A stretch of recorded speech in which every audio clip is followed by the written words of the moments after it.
തീർച്ചയായിട്ടും നമ്മളത് നിയമ പോരാട്ടം തന്നെ നടത്തും. ഞങ്ങൾ ഇതിനകത്ത് രാഷ്ട്രീയമായും നിയമപരമായും പോരാടി. രാഷ്ട്രീയമായ പോരാട്ടത്തിൽ ഞങ്ങൾക്ക് വലിയ വിജയമുണ്ടായി. അതുകൊണ്ടാണല്ലോ കോൺഗ്രസിന്റെ ഒരു കൊടിയൊന്ന് കെട്ടിയതിന്റെ പേരിലാണല്ലോ പാർട്ടി ഗ്രാമമായ പെരിയയിൽ ആ 2 ചെറുപ്പക്കാരെ നിഷ്ഠൂരം കൊന്നത്. അവിടെ നടത്തിയ രാഷ്ട്രീയ പോരാട്ടത്തിന്റെ ഭാഗമാണ്. ആ രാഷ്ട്രീയം ജനങ്ങൾ ഉൾക്കൊണ്ടതുകൊണ്ടാണ് ആ പഞ്ചായത്ത് ഇന്ന് UDF ഭരിക്കുന്ന സാഹചര്യം ഉണ്ടായത്.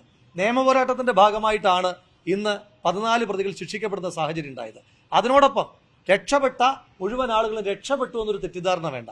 എങ്ങനെയാണോ ഇതുവരെ ഈ കേസിനെ ഫോളോ അപ്പ് ചെയ്തത്, ഒട്ടും മടിയില്ലാതെ മടുപ്പില്ലാതെ ഞങ്ങൾക്ക് ഇപ്പുറത്ത് വെക്കാൻ കോടാനുകോടി രൂപയുടെ ഖജനാവിലെ പൊതുപണമില്ല ചെലവഴിക്കാൻ. പക്ഷേ ഞങ്ങളുടെ സാധാരണ പ്രവർത്തകർ, അന്നന്നത്തെ പണിക്ക് പോകുന്നവർ, ആ പണിക്ക് പോകുന്നതിന്റെ ഒരു വിഹിതം കൊടുത്തിട്ടും ഞങ്ങൾ ഈ കേസിനകത്ത് വെറുതെ വിട്ട ആളുകൾക്കെതിരായിട്ടുള്ള നിയമ പോരാട്ടം തുടരും.